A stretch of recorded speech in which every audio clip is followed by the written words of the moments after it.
दोस्तों आपको स्क्रीन पे कुछ सेंटेंस दिख रहे होंगे, जैसे सारी मुसीबत की जड़ तुम हो। सच तो यह है कि मैं तुमसे बात नहीं करना चाहता हूं। चाय पीने का अपना ही मजा है। काफी हद तक वो अच्छी अंग्रेजी बोलता है। पिज्जा खाना कैसा रहेगा। दोस्तों इस तरह का सेंटेंस हम अपने डे टू डे लाइफ में डेली बहुत ज्यादा बोलते हैं, बहुत ज्यादा यूज करते हैं। लेकिन इसका जब इंग्लिश में बोलने की बारी आता है तो हम अटक जाते हैं, रुक जाते हैं। दोस्तों इस तरह का सेंटेंस को बोलने के लिए हम कुछ स्ट्रक्चर्स का यूज करते हैं, और वो स्ट्रक्चर को सीखने के बाद आप एक सेंटेंस नहीं, सिर्फ यही सेंटेंस नहीं, आप हजार सेंटेंस, लाख सेंटेंस को बना सकते हो। तो आज की इस क्लास में मैं आपको 5 ऐसा पावरफुल स्ट्रक्चर देने वाला हूं दोस्तों, जिसके थ्रू आप ये सेंटेंस को नहीं, आप हजारों सेंटेंस को, लाखों सेंटेंस को बना सकते हो। देखो मेरा पहला पावरफुल स्ट्रक्चर क्या है। The root cause of all the troubles. The root cause of all the troubles, इसका मतलब होता है सारी मुसीबत की जड़। जिसे हम लोग बोलते हैं ना दोस्तों, किसी से या किसी से बोलते हुए सुनते हैं कि भाई पता है सारी मुसीबत का जड़ ना तुम हो, सारी मुसीबत का जड़ मैं हूं। फॉर एग्जाम्पल दोस्तों, आप कोई काम करते हो तो बार बार वो चीज गलत हो जाता है। कोई काम करना स्टार्ट करते हो तो वो गलत हो जाता है। तो आप किसी को ब्लेम करते हो ना कि भाई सारी मुसीबत का जड़ ना तुम हो, तुमको देख के जाता हूं तो वो काम बिगड़ जाता है। तो सारी मुसीबत का जड़ के लिए क्या यूज करना है। The root cause of all the troubles. समझ में आ गया। इसका स्ट्रक्चर होता है, सब्जेक्ट का यूज करना है हम लोग को, फिर हमारा हेल्पिंग वर्ब का यूज करना है, जो भी हमारा हेल्पिंग वर्ब होगा, देन हम लोग को the root cause of all the troubles का यूज करना है। ओके, एग्जाम्पल के थ्रू समझते हैं और अच्छे से क्लियर हो जाएगी।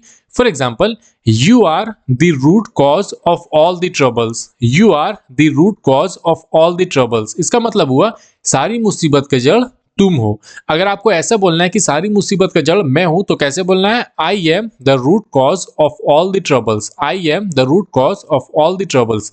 मतलब यहाँ पे हेल्पिंग, आपका हेल्पिंग वर्ब क्या आएगा, इज एम आर आएगा, इज एम आर आएगा। ठीक है, और सब्जेक्ट में आपका कोई भी सब्जेक्ट हो सकता है। यू हो गया, जैसे आपके बारे में बोल रहा हूं कि सारी मुसीबत की जड़ तुम हो, तो यू का यूज करेंगे। अपने बारे में बोलना है तो आई का यूज करेंगे, इस तरह से।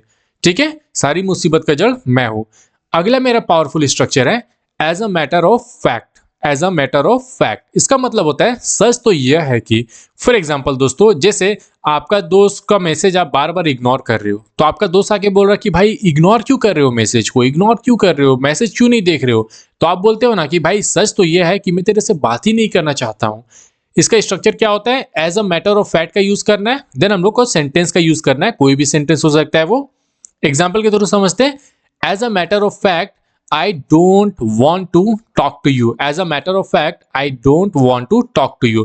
दोस्तों want to के बारे में और wants to के बारे में मैंने अच्छे से डिटेल में टीच कर दिया है इसी चैनल पे, तो आप प्ले लिस्ट जाके चेक कर सकते हो। तो क्या होगा मेरा sentence, as a matter of fact I don't want to talk to you. मतलब सच तो ये है भाई कि मैं तेरे से बात ही नहीं करना चाहता हूँ, इसलिए तेरा मैसेज को इग्नोर कर रहा हूँ ना। अगला एग्जाम्पल है मेरा, as a matter of fact you are good for nothing. भाई सच तो यह है कि तुम किसी काम के नहीं हो, तुम भाई एक जरा कोई काम का नहीं हो। अगला पावरफुल स्ट्रक्चर है दोस्तों हमारा, it's on feel. It's on feel का मतलब होता है अपना ही मजा। क्या होता है इसका मतलब, अपना ही मजा। जैसे कोई काम या कोई बंदे से आप बात करने में आपको बहुत मजा आता है, एक अपना ही मजा है, अपना ही और है, तो इस स्ट्रक्चर का यूज करेंगे।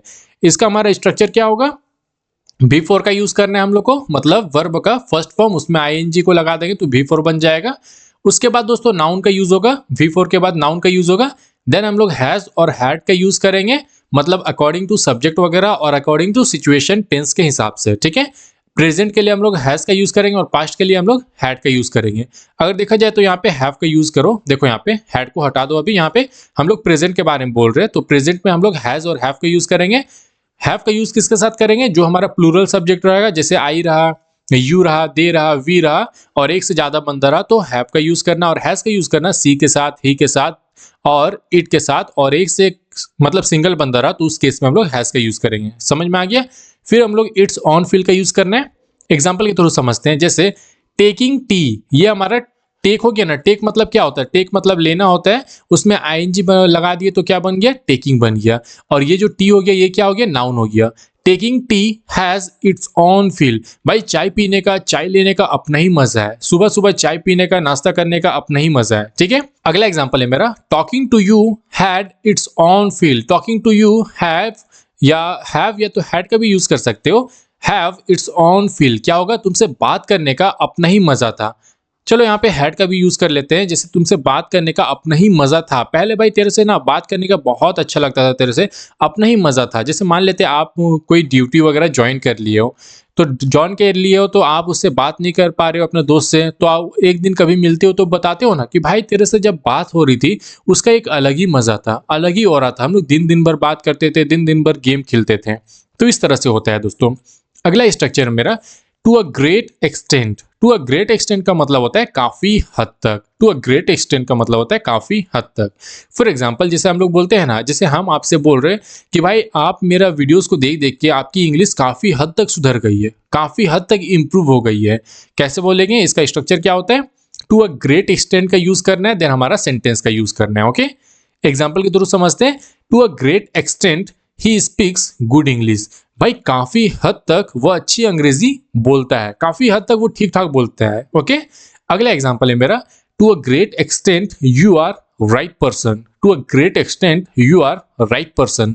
काफी हद तक आप सही व्यक्ति हो, अच्छे व्यक्ति हो, मतलब ठीक ठाक व्यक्ति हो। उसके बाद दोस्तों हमारा अगला और लास्ट हमारा पावरफुल स्ट्रक्चर है हाउ अबाउट या व्हाट अबाउट। क्या है हमारा, हाउ अबाउट या व्हाट अबाउट।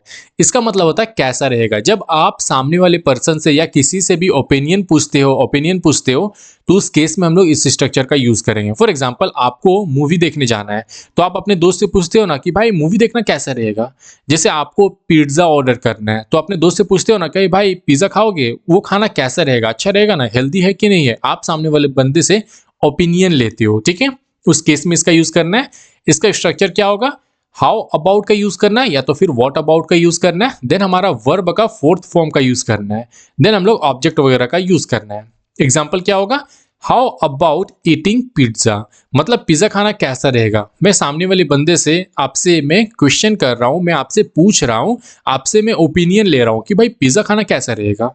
अगला एग्जाम्पल है व्हाट अबाउट प्लेइंग क्रिकेट। भाई ना क्रिकेट खेलने का मन कर रहा है, तो क्रिकेट खेलना कैसा रहेगा, बढ़िया रहेगा कि नहीं रहेगा, मजा आएगा कि नहीं आएगा। जैसे मान लेते हैं आज बारिश हो रहा है, ठीक है, मान लेते हैं आज बारिश हो रहा है, तो बारिश में हम आपसे ओपिनियन ले रहे हैं कि भाई बारिश में क्रिकेट खेलना कैसा रहेगा, मजा आएगा कि नहीं आएगा। तो उस केस में हम लोग किसका यूज करेंगे, हाउ अबाउट या व्हाट अबाउट का यूज करेंगे।